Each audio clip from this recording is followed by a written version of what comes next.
But মনে রাখতে হবে আরো একটা বিষয় আমি তোমাকে জাস্ট একটু টাচ দিয়ে রাখি, সেটা হলো যে তোমরা যারা বিদেশের বিভিন্ন ব্লগ দেখো, মানুষজন বিদেশে আছে যা আছে, এটা মনে রাখবে যে প্রত্যেকে তার নিজের হাইলাইটটা দেখাচ্ছে, ঠিক আছে? বিদেশে গেলেই লাইফ সেটেল হয়ে যাবে, ইটস লাইক বুয়েট, ঠিক আছে? যে বুয়েটে আসলেই পুরো দুনিয়া চেঞ্জ হয়ে যাবে, দুনিয়া ধ্বংস হয়ে যাবে, সবাই আমার পায়ের নিচে চলে আসবে, মানে শান্তি আর শান্তি, এরকম কখনোই বুয়েটে না, কোনো বুয়েটিয়ান তোমাকে এটা সাজেস্ট করবে না, এরকম কখনোই না। ঠিক তেমনি তুমি বিদেশ গেলেই যে তোমার লাইফ সেটেল হয়ে যাবে, তোমার লাইফ চেঞ্জ হয়ে যাবে, ইটস নাথিং লাইক দ্যাট। এটা হলো সম্পূর্ণ তোমার চয়েস যে তুমি দেশে থাকবা নাকি তুমি বিদেশে যাবা।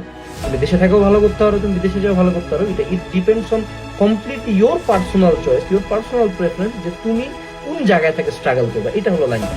তুমি দেশে থাকলেও স্ট্রাগল করবা, তোমার সাকসেস পাওয়ার জন্য দেশেও যেমন স্ট্রাগল করতে হবে, ঠিক তেমনি বিদেশে যাও, তুমি যদি সাকসেসফুল হতে চাও, একটা প্রপার লাইফ লিড করতে চাও, আমার ফ্যামিলি অনেকজন বিদেশে ফুললি সেটেল আছে, আমার নিজের কালো সবাই আছে, তুমি ওখানেও যদি প্রপারলি থাকতে চাও, you have to struggle, you have to work hard. So এরকম কোনো আবার ভুল এক্সপেকটেশন নিয়ে এটার দিকে ধরায় না যে না আমি ওখানে যাবো, এভরিথিং উইল বি ফাইন। ওখানে যাও, it's a really tough life always tough, এটা পৃথিবীর যে কোনো প্রান্তে হোক, হয়তোবা টাফনেসটা কোনো জায়গায় বেশি আর কম, এবং এক একজন এক একটার সাথে খাপ খাওয়াইতে পারে।